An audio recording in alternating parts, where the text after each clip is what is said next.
From the studios of Books in Motion, this is Damon Abdallah reading Vengeance Strike, Book 13 in the Blade series by David Robbins.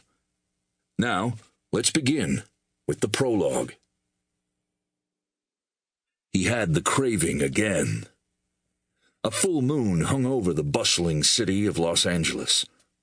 Many of the towering skyscrapers glinted in the pale moonlight, man-made monoliths rearing like mountains over the concrete valleys far below. A stiff, salty breeze off Santa Monica Bay stirred the otherwise sluggish air. His heightened senses registered the sights, sounds, and scents of the night more acutely than those of any human. A quickening of his pulse signified his body was primed, his glands ready to release the chemicals. He came to an alley and paused to look both ways. There were few pedestrians on the side street, and none were paying the slightest attention to him. Why should they? To them, he appeared perfectly normal. How were they to know the truth? Grinning in anticipation, he entered the alley and went into the deepest shadows. His body tingled, on the verge. But for a bit he hesitated, knowing he would be violating orders. Damn them all to hell anyway. How dare they make such an impossible stipulation? The thought brought a fleeting moment of concern. He knew damn well how they dared do it. In the century since the Great War, or World War III as the ignorant survivors in America referred to Armageddon, no one had ever successfully defied them. They were who they were, and they did as they pleased, and paltry mortals, hybrids, mutants, and his kind had better obey them, or else. Well, this time they had gone too far. This time they had miscalculated. The drugs were only marginally effective.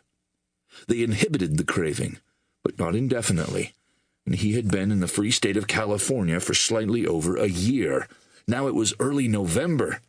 No wonder he couldn't fight the irresistible urge any longer. He leaned against the wall, closed his eyes, and mentally kicked his glands into high gear, feeling the rush of potent chemicals surge through his veins. Caught in the grip of sheer ecstasy, he trembled in delight and almost forgot to direct the transformation. He'd done that once, a decade ago in Mongolia, and wound up as a formless mound of flesh. Thank God the brain remained intact, no matter what other changes took place. So what should he be? Speed was of the essence. He must satisfy the craving, revert, and get back before anyone realized he'd gone. What would be best in a city of humans? The obvious occurred to him, and he chuckled. A hooker would be ideal.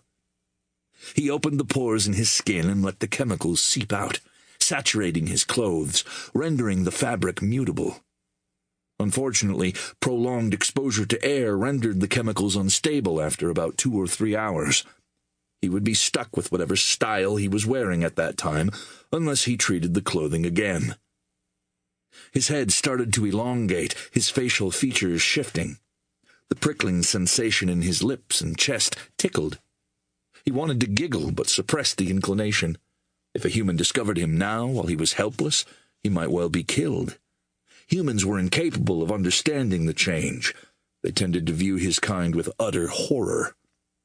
Both his arms and legs extended several inches and became much slimmer. The skin responded superbly to his every desire, flowing and shifting like a thing alive. A minute went by, then 2. He felt his fingers taper outward and the nails grow an inch in a second. His face acquired an oval cast. A wave of hair sprouted from his head and flowed to his narrowing shoulders. The sweet scent of the chemicals exuded by his body during the transformation tingled his nostrils. It had been so long since the last time that he almost slipped into a rapturous delirium. At last, the alterations were completed. Straightening, he blinked and looked down at the lacy red dress barely covering his shapely figure. Going female always gave him a creepy feeling. He'd much rather assume masculine guises, but in this instance the drastic change was prudent. He knew females of his kind who were equally reluctant to become males. It had something to do with Sample complete. Ready to continue?